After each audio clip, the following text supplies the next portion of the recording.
Hi all, welcome back to Sunshine City Show. Here we are in New Zealand. We're in lockdown. Thank you all to some of my subscribers. I missed you. And sorry for all the turmoil on my channel. It's kind of hard starting up in this kind of environment, this Antifa environment, fact check environment that we're in right now. And it's all getting to the point of controlling the information that you get on social media and that you get on media. Well, today's a very important day in New Zealand. Very, very important. We have QR coding going on in all our businesses. Fortunately, not in our homes. We haven't got a QR code on our door. So my understanding is that you have to have these QR codes. The one I saw at the zoo had a QR code on the counter.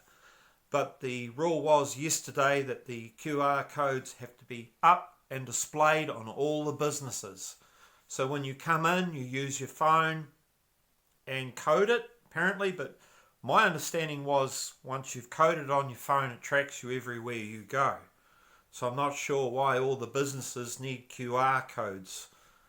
But I think it's another process of Mark of the Beast, of tracking you down, processing into a system of tracking you, so your individual character is tracked as being in that place.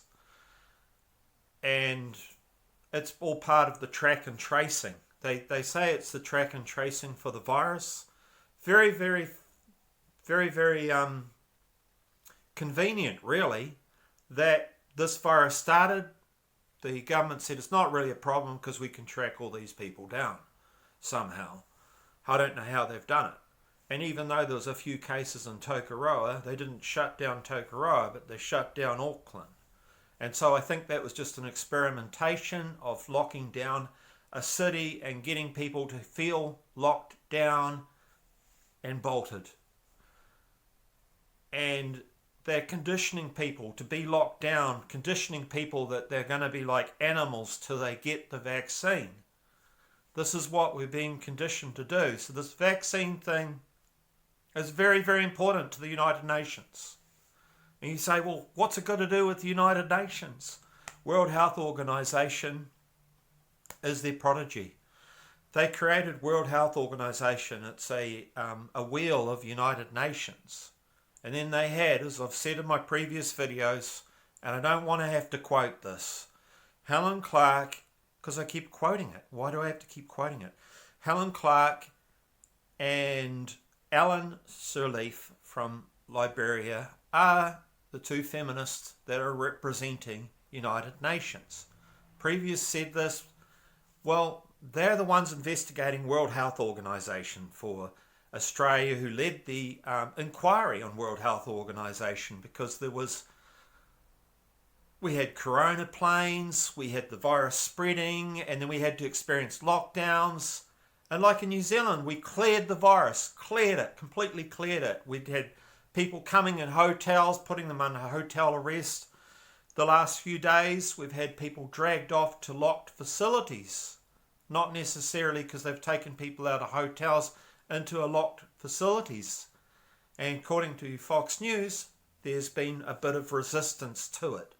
So we're living in an unfair system right now, and unfair. And this QR coding is coming in. It's Mark of the Beast. It's conditioning us because Ardern is the prodigy child. She's the one in the world, wants to get her cover on the front page of Women's Weekly, that kind of thing. Brings her baby to UN. This amazing parent around these Drenadrome UN people and showing off her baby to them. She doesn't understand the world at all. And if she does, I have no idea if she does or not. The thing about New Zealand is we don't know the dark side of their politicians. I do know that with Christchurch, she was willing to shut us down on Christchurch. Shut down my video and shut down every video of anyone that was going to talk about the manuscript that the killer made, and that linked him to some groups that had to be shut down. And he had some climate change stuff, New World Order kind of stuff, climate change, and saying that the way we are as humans, we can't coexist. Sounds like Greta as well. This is kind of a Greta climate change thing that we're in right now. We have to experience lockdowns. We have to experience changing our lives. We have to wash ourselves because we're germs. But we're being told that if we don't start collecting germs, that we're going to be more prone to these diseases because we're not interacting with people, that we're going to get more sick. And I did notice in 2017 and 2018, I had 6-week flus. I couldn't breathe. I was choking. I just couldn't even sleep. I felt like I was going to die when I was sleeping, that kind of thing. I had respiratory problems. And I don't know how long this COVID thing's been around. I mean, we've been told that this is a new thing. But we had 6-week flus, and I go to my doctor, and my doctor can't tell me what I had. I don't like doctors, but I finally went to my doctor. I went to the hospital overseas, but the hospital couldn't help me. Come to my doctor here after a week or two thinking, hey, I'm back in New Zealand. Maybe this environment will get me right. But it didn't. And being who I am, I just don't like medicine anymore. And it's just sad. You're watching our elderly and they come out with 2 trays of pills. 2 trays of pills that the doctors have got. Monday, Tuesday, Wednesday, Thursday. All the pills that they have to take. And as one guy said, you need to get a mixer. You need to put your green stuff through the mixer. And you need to drink the pure juice. You need to go off the pills for a week. Go back to your doctor and your doctor will go, wow, you didn't need that blood stuff I gave you. Yeah, you can go off that now. You can go off this medication too. You know, you've come right here. You're only going to come right when you start eating, as one person said, our food and how we eat now has changed. We have fruit all year round, so we're very lucky. But some things are our advantage. We can take advantage of some things. But as anything we do today is taken advantage of. And with this COVID, everything we did was controlled.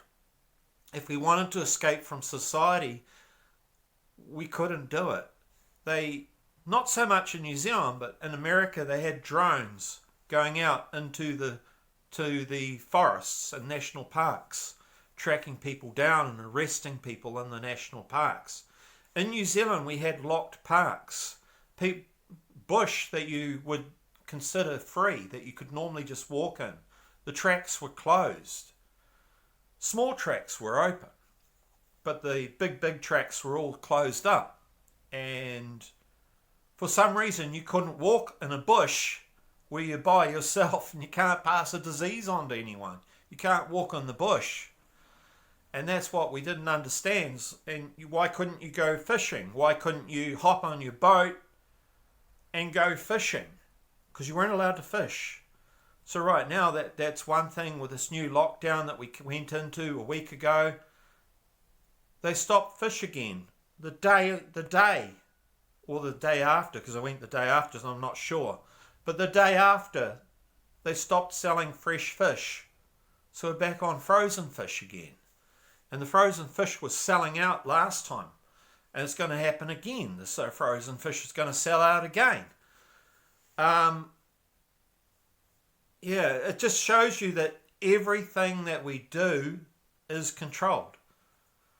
So I'm hoping I don't have to reference this, but I've got people watching me right now, so I have to reference everything to you, and it's annoying. I just think, well, go back to an old video or something, because some of this stuff I'm just repeating. Anyway, thank you all. Thanks for subbing to my channel. Adding into this, we have people who are doing cash jobs. And I think the QR codes are possibly a way of tracking money. Because one thing they don't want is people to acquire extra money. And with a QR code, they can trace exactly when you've been in the store. So you're meant to do your QR code, and if you don't, you use your pen to sign in. Either way, they have you. So if they monitor the sign-in or the QR code, then they can work out exactly when you were in the store and what you bought and how much you spent through your EFTPOS or your cash transaction. They can still work out, the guy who did the cash was that guy who signed in. so they can work it out that way and work out how much money you're spending, because right now they can't work out how much people are spending with cash.